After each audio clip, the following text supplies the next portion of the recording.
మేషరాశి వారు ఈ వారం అనుకున్నటువంటి కార్యక్రమాలన్నీ కూడా నిదానంగా పూర్తి చేసుకునే అవకాశాలు కనిపిస్తున్నాయి.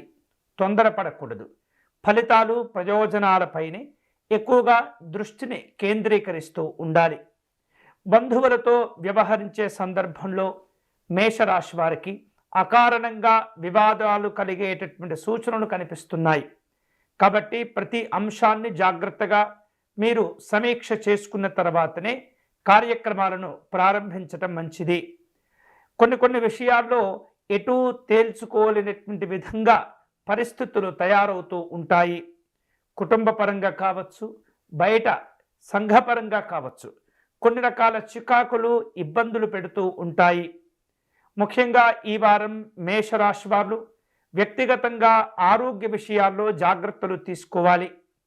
శ్రమతో కూడుకున్నటువంటి కార్యక్రమాలు ఉంటుంటాయి.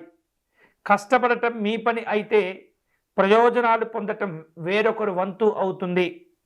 వివిధ రూపాల్లో ఆస్తి వ్యవహారిక విషయాల్లో చికాకులు ఏర్పడకుండా అన్ని రకాల జాగ్రత్తలు తీసుకోవటం మంచిది. పుణ్యక్షేత్ర సందర్శన చేసే అవకాశాలు ఉన్నాయి. వ్యాపార కార్యక్రమాల్లో కొంత నిరుత్సాహం కనిపిస్తుంది. జాగ్రత్తగా వ్యవహరించండి. ఉద్యోగపరమైనటువంటి అంశాల్లో అనుకోనటువంటి మార్పులు చోటు చేసుకుంటూ ఉంటాయి.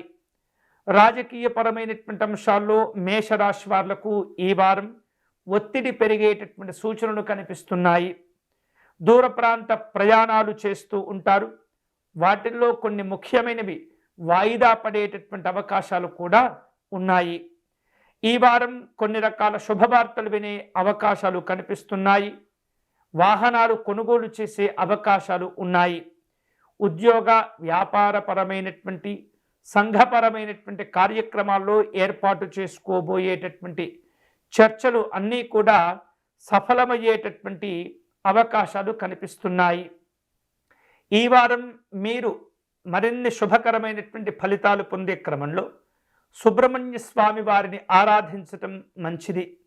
ఎరుపు రంగు పుష్పాలను సేకరించి నవగ్రహ ఆలయంలో ఉన్నటువంటి శ్రీ అంగారక గ్రహమునకు అర్చన నిర్వహించటం, అంగారక గ్రహం యొక్క స్తోత్రమును పారాయణం చేయటం, పేదవారికి కందిపప్పును దానం చేసుకోవటం, సుబ్రహ్మణ్య స్వామి వారి యొక్క భుజంగ స్తోత్రమును పారాయణం చేసుకోవటం వలన శుభాలు కలిసి వస్తాయి.